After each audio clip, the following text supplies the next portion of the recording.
Hello പ്രിയപ്പെട്ട എൻ്റെ പ്രേക്ഷകരെ എല്ലാവർക്കും നമസ്കാരം. അപ്പോൾ എല്ലാവർക്കും ചോറും കറികളൊക്കെ ആയിട്ടുണ്ടാവുമല്ലേ? അപ്പോൾ എനിക്കും ആയി ചോറും കറികളൊക്കെ, ഉച്ചക്കത്തെ ചോറും കറികളൊക്കെ ഉണ്ട്. അപ്പോൾ നിങ്ങൾക്കും അതുപോലെ തന്നെ ആയിരിക്കും. അപ്പോൾ ഞാൻ വിചാരിച്ചു അതിൻ്റെ കൂടെ ഒരു പച്ചടി കൂടെ ആക്കാമെന്ന്. അപ്പോൾ എല്ലാവരും വീട്ടിൽ ഉപ്പിലിട്ട മാങ്ങയൊക്കെ ഉണ്ടാവുമല്ലേ? അപ്പോൾ ഉപ്പിലിട്ട മാങ്ങനെ കൊണ്ടാണ് ഞാൻ പച്ചടി ഉണ്ടാക്കുന്നത്.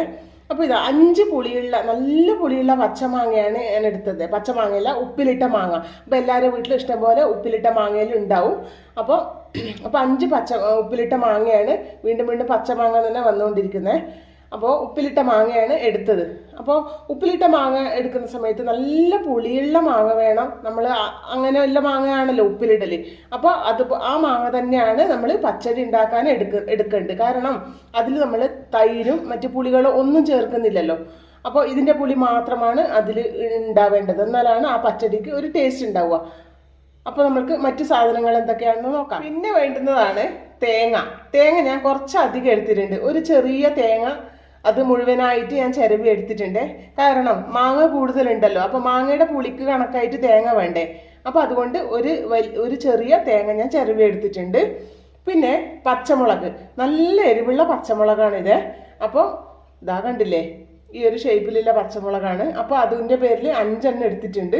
ഇനി സാധാരണ നമ്മൾക്ക് കടകളിൽ നിന്നൊക്കെ കിട്ടുന്ന പച്ചമുളകില്ലേ, ആ നീളൂല പച്ചമുളകാണെങ്കിൽ 6 7 എണ്ണം എടുക്കാം. അതിപ്പം വലിയ എരിവുള്ളതൊന്നും ആയിരിക്കില്ല കിട്ടുന്നത്. പിന്നെ വേണ്ടുന്നത് 6 ചെറിയ ഉള്ളി. അപ്പോൾ 6ൽ കൂടുതൽ ചെറിയ ഉള്ളി എടുക്കണ്ട കേട്ടോ. അപ്പോൾ ചെറിയ ഉള്ളിയുടെ ഒരു ടേസ്റ്റ് നല്ലൊരു ടേസ്റ്റ് തന്നെയാണ് ആ പച്ചടിക്ക്. അപ്പോൾ അതിൻ്റെ പേരിൽ 6 ചെറിയ ഉള്ളി എടുത്തിട്ടുണ്ട്. പിന്നെ നമ്മൾക്ക് വേണ്ടുന്നത് വറവിൻ്റെ സാധനങ്ങളാണ്. അതിന് 1/4 ടീസ്പൂൺ പിന്നെ കടുക് എടുത്തിട്ടുണ്ട്. ഒരു 4 വറ്റൽമുളക് എടുത്തിട്ടുണ്ട്. പിന്നെ 2 തണ്ട് കറിവേപ്പില. അപ്പോൾ ഇത്രയുമാണ് പച്ചടിക്ക് വേണ്ടുന്ന സാധനങ്ങൾ. പിന്നെ വെളിച്ചെണ്ണ ഞാൻ 1 ടീസ്പൂണാണ് വറവിടാൻ എടുക്കൽ. ഏറ്റവും ആദ്യം നമ്മൾക്ക് ഈ മാങ്ങ എല്ലാം പിന്നെ നമുക്ക് മിക്സിൻ്റെ ജാറിലിടേണ്ട പാകത്തിൽ നമുക്ക് ഇതൊന്ന് മുറിച്ചെടുക്കാം. അപ്പോൾ ഇതാ ഉപ്പിലിട്ട മാങ്ങയെല്ലാം ഞാൻ ഈ ഒരു വലുപ്പത്തിൽ മുറിച്ചെടുത്തിട്ടുണ്ട്. ഉപ്പ് പിടിച്ചിട്ട് നല്ല സോഫ്റ്റ് ആയിട്ടുണ്ട് കേട്ടോ മാങ്ങയെല്ലാം. അപ്പോൾ ഇതാ ആദ്യം തന്നെ മിക്സിൻ്റെ മീഡിയം സൈസ് ജാർ എടുത്തിട്ടുണ്ട്. അതിലേക്ക് നമ്മൾക്ക് ഈ മുറിച്ച് വെച്ച മാങ്ങ ഒന്ന് ഇട്ട് കൊടുക്കാം. താഴെ പോകാതെ വേണം ഇട്ട് കൊടുക്കാനേ. അപ്പോൾ ഇത് ഒരുമിച്ചിട്ട് അരക്കുന്നില്ലെങ്കിലും മാങ്ങയും തേങ്ങയും കൂടെ കുറേശ്ശെ ഇട്ടിട്ട് അരച്ചെടുത്താലും മതിയാവുമേ. അപ്പോൾ ഇത് ഞാനിപ്പോൾ 2 പ്രാവശ്യം അരച്ചിട്ട് എടുക്കുന്നുണ്ട്. നമ്മൾക്ക് ഇതിലേക്ക് തേങ്ങയും കൂടെ കുറച്ച് ഇട്ട് കൊടുക്കാം. അപ്പോൾ അരക്കുന്ന സമയത്ത് ആദ്യം തന്നെ ഒരുപാട് വെള്ളം ഒഴിച്ചിട്ട് അരച്ചെടുക്കരുതേ. കുറേശ്ശെ നോക്കിയിട്ട് വേണം വെള്ളം ഒഴിക്കാൻ വേണ്ടിയിട്ട്. ഇനി നമ്മൾക്ക് ഇതിലേക്ക് 2 പച്ചമുളക് ഇട്ട് കൊടുക്കാം. അതിൻ്റെ കൂടെ തന്നെ ഉള്ളി ഇട്ട് കൊടുക്കാം. അപ്പോൾ ഇതുപോലെ തന്നെ ഇതാ രണ്ടാമത് അരച്ചെടുക്കാനുണ്ട്. മാങ്ങയുണ്ട്, തേങ്ങയുണ്ട് ബാക്കി. അപ്പോൾ ഏറ്റവും ആദ്യം മിക്സിൻ്റെ ജാറിലിട്ട് നമ്മൾക്കൊന്ന് അരച്ചെടുക്കാം, കുറേശ്ശെ വെള്ളം ഒഴിച്ചിട്ട്. അപ്പോൾ ഇതാ ആദ്യത്തെ ബാച്ച് അരച്ചെടുത്തിട്ടുണ്ട്. അപ്പോൾ ഈ ഒരു പരുവത്തിലാണ് ഞാൻ അരച്ചെടുത്തത്. നമ്മൾക്ക് അതിലേക്ക് പിന്നെ ഇനി ഇച്ചിരി വെള്ളം കൂടെ ആക്കി കൊടുത്തിട്ട് ഒന്ന് മിക്സ് ചെയ്തെടുക്കണം. ഇനി നമുക്ക് ബാക്കിയുള്ളതും ഇതുപോലെ ഒന്ന് അരച്ചെടുക്കാം. അപ്പോൾ ഇതാ ബാക്കിയുള്ളതും കൂടെ അരച്ചെടുത്തിട്ടുണ്ട്. ഇനി നമ്മൾക്കിത് പാത്രത്തിലേക്ക് ഒന്ന് മാറ്റി കൊടുക്കാം. അപ്പോൾ ഇതാ പച്ചടിക്ക് വേണ്ടി അരച്ചതല്ല, ഞാൻ ഒരു ചട്ടിയിലേക്കൊന്ന് മാറ്റി കൊടുത്തിട്ടുണ്ട്. അപ്പോൾ ആ മിക്സിൻ്റെ ജാറ് കഴുകിയ വെള്ളം കൂടെ കുറച്ചൊന്ന് ഈലാക്കിയിട്ട് ഒന്ന് മിക്സ് ചെയ്തിട്ടുണ്ട്. പിന്നെ ഉപ്പ് ചേർത്ത് കൊടുക്കുന്ന സമയത്ത് നല്ലോണം ശ്രദ്ധിക്കണേ. അപ്പോൾ ഉപ്പിലിട്ട മാങ്ങ ആയതുകൊണ്ട് തന്നെ നല്ല ഉപ്പുണ്ടാവും.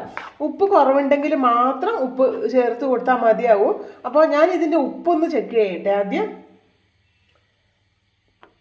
അപ്പോൾ ഇതിന് ഉപ്പൊന്നും ഇട്ട് കൊടുക്കേണ്ട ആവശ്യമില്ല, പാകത്തിന് ഉപ്പുണ്ട്.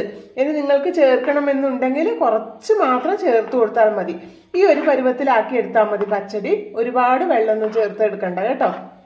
അപ്പോൾ ഇതിന് നമുക്കിനി വറവിട്ട് കൊടുക്കാം. കടുകും വറ്റൽമുളകും കറിവേപ്പിലയും വെളിച്ചെണ്ണ എല്ലാം ഒന്ന് വറവിട്ട് കൊടുക്കാം.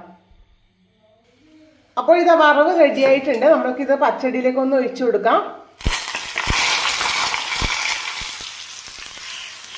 അപ്പോൾ അങ്ങനെ ഇതാ നമ്മുടെ ഉപ്പിലിട്ട മാങ്ങ പച്ചടി റെഡി ആയിട്ടുണ്ട്.